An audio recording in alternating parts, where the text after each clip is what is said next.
DJ Amit Tiwari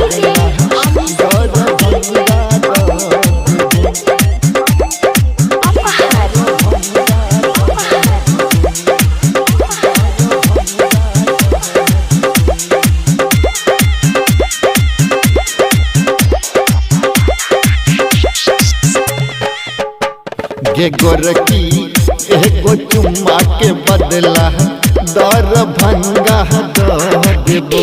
गे गोरकी एगो चुम्मा के बदला दर भंगा देबो। दर भंगा देबो गे मधुबनी देबो।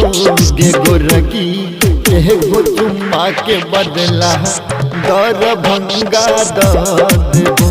गे गोरकी एगो चुम्मा के बदला दर भंगा देबो। दर भंगा देबो। अपने सब सुन रहल छी अविनाश झा न्यू के DJ Amit Tiwari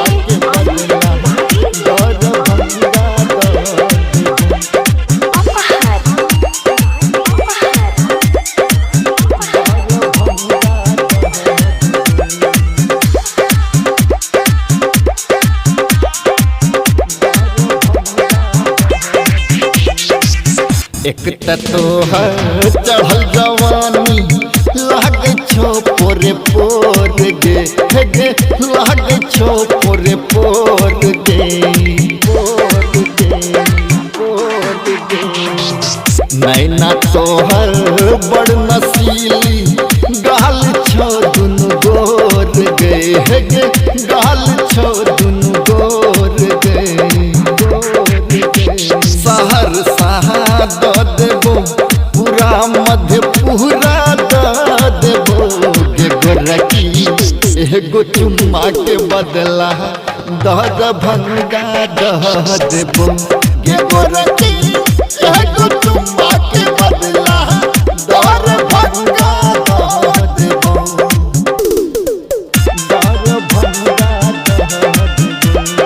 recording by मां Bhavani recording studio DJ Amit Tiwari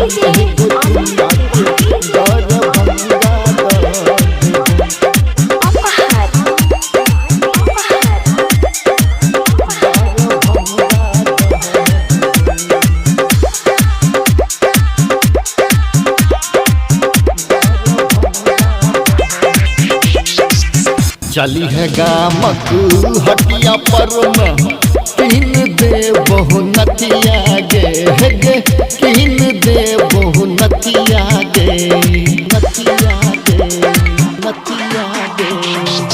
चाट चौमिन खूब खुएबो करबै प्रेमक बतिया गे गे करबै प्रेमक बतिया गे बतिया गे। चल अररिया वाला महंगा तोरा लहंगा देबो।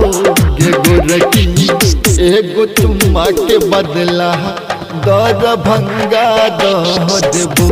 गे गोरकी एगो चुम्मा के बदला दर भंगा देबो।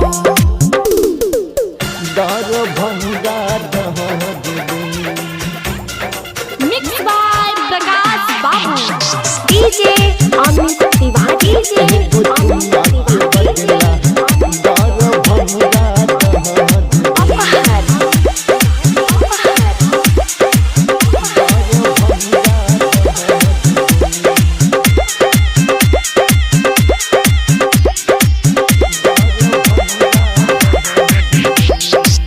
अंकुर प्रकाश कह छो तोरा भगल तू जुआन गए भगल तू जुआन गए जुआन गए जुआन गए।